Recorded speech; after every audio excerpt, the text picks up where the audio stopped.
Hi friends, welcome to RS Tech Views. My name is Rajshekhar. Today we are going to discuss about control statements part 3. If you do not subscribe to my channel, please subscribe and press the bell icon for notifications of my latest videos. So if you didn't see that part 1, part 2 of control statements, please check that description. We provided that link. See that videos also. Branching statement or jump statements. These statements are used to jump the flow of execution from one place to another place using a break, continue, and return. We'll see one by one. Jump statement break. This is the syntax. So we already discussed right the switch statement. So in switch statements, do you remember we use the breaks? So without breaks, it will execute that case, another cases, right? So I told you guys. So like that, so it will execute that other things, so we should break that place. So using the break keyword, we use it to break that flow of execution. We'll see one example for this. Same example for switch also we use it, right? The same thing I will explain here.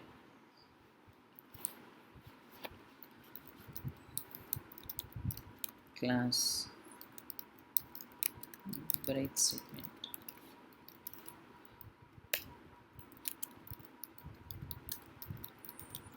Public static void main string outs.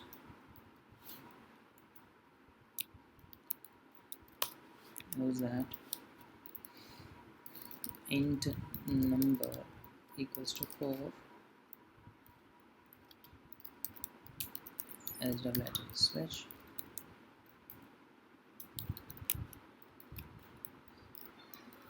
number.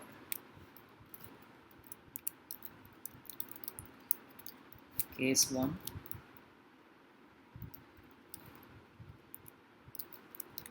system dot out dot println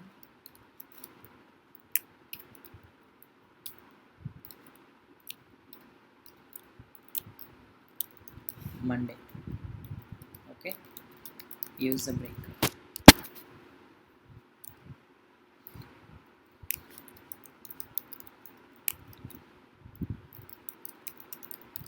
Student.java.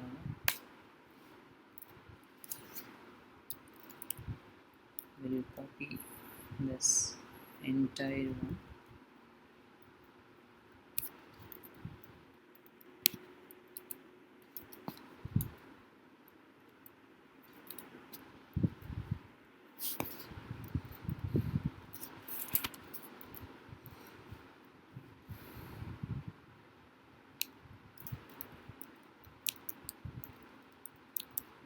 So it's enough now.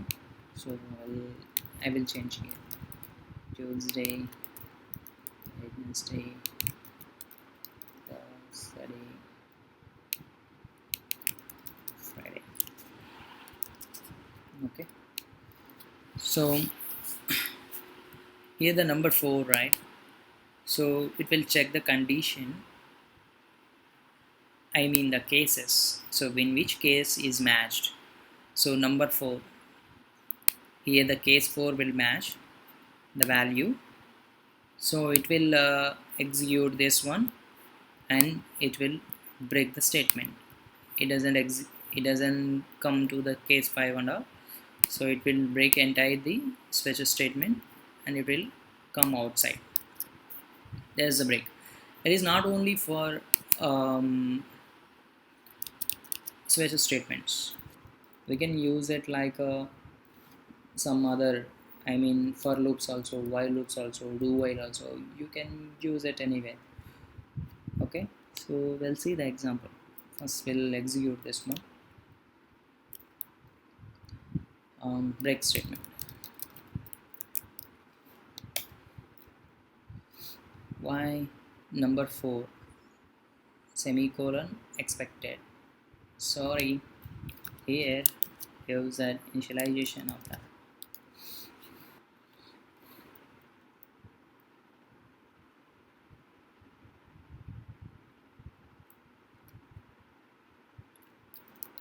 Java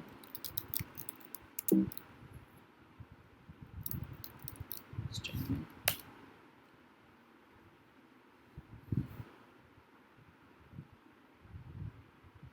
For this Thursday, it printed the Thursday value. So we can use it inside of the loops also. Okay, I will write one program. Okay, for die equals to 1, I less than equals to 5, I plus plus. If I modular 2 equals to 0, should print system.out println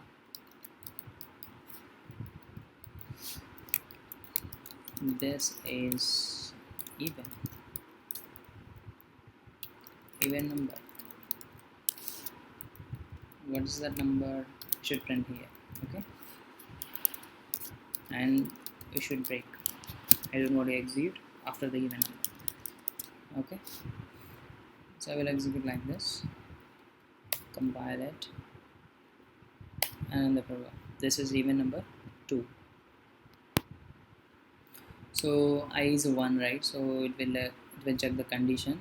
1 modulo 2, it doesn't equals to 0, right? So it will increase the I value.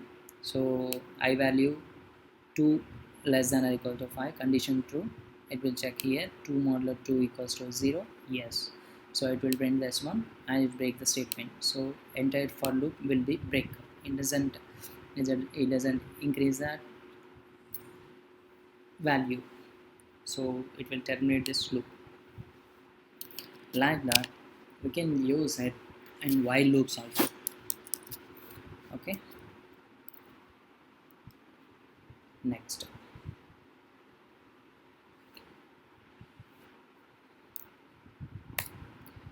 is in jump statements we have the continue.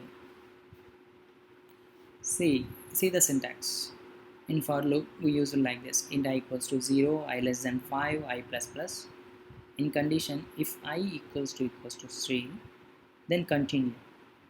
Here one print statement is there. Okay, in print statement it will print that statement. So whenever this condition is execute, if come to continue, it doesn't execute the print statement of that iteration. I mean, whenever I equal to 3 came, so it will execute this one and it continue. So it doesn't print this statement. It will go here and it will increase the value, not like a break statement. In break statement, it completely break the loop, right? So but the continue, it will break the only one iteration. That iteration is latest iteration is there now, so that will be only break there. It will go back and it will increase the value and it will check the value and then come back to the block.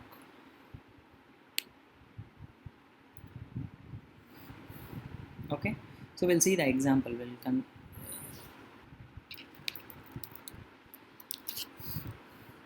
in this place, continue. I will use the continue. So without a condition, I will give here this is odd number.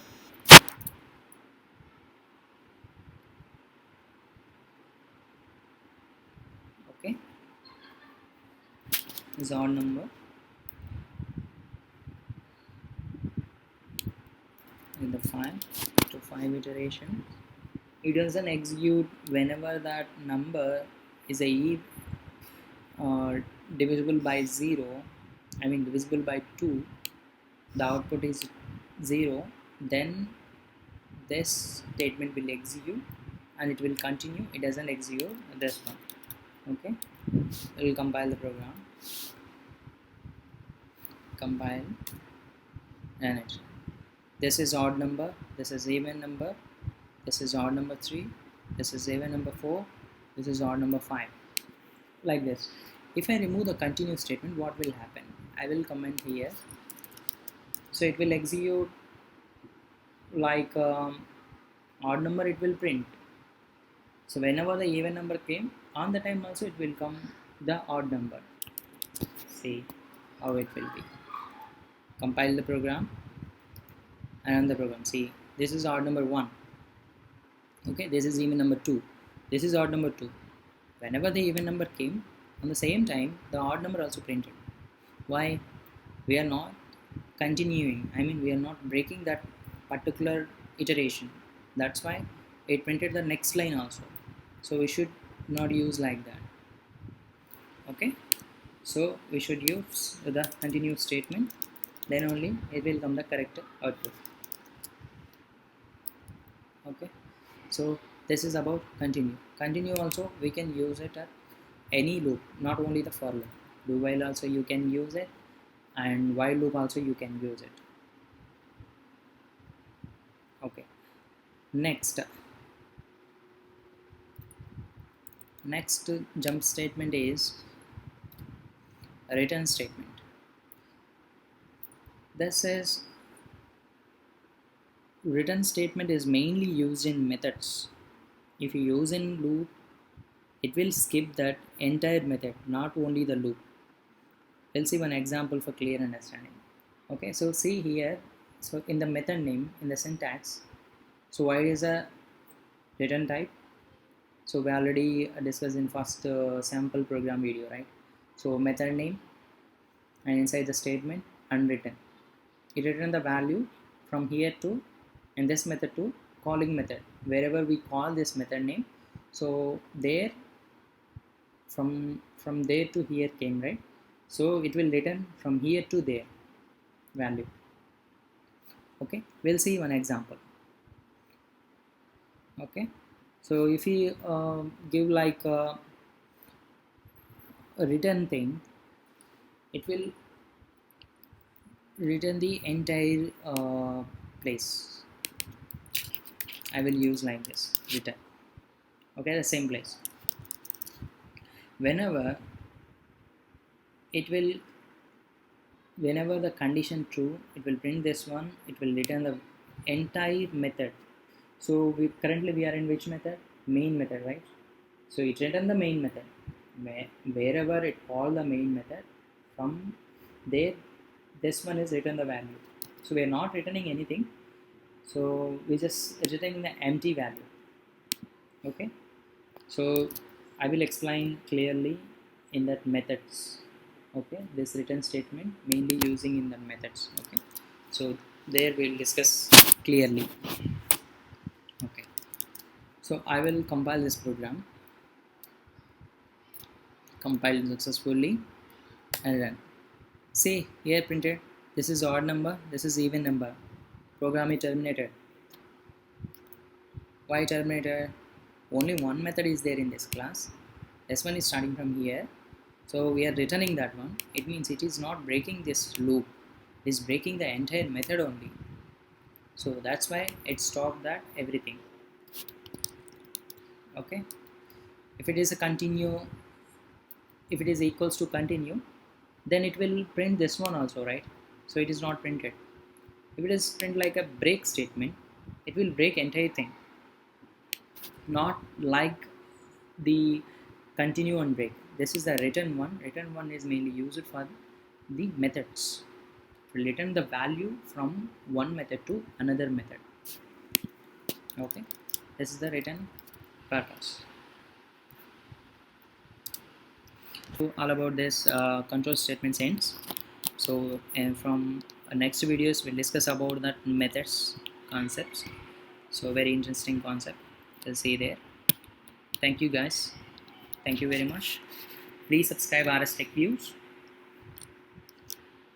Like the video, share the video, and press the bell icon.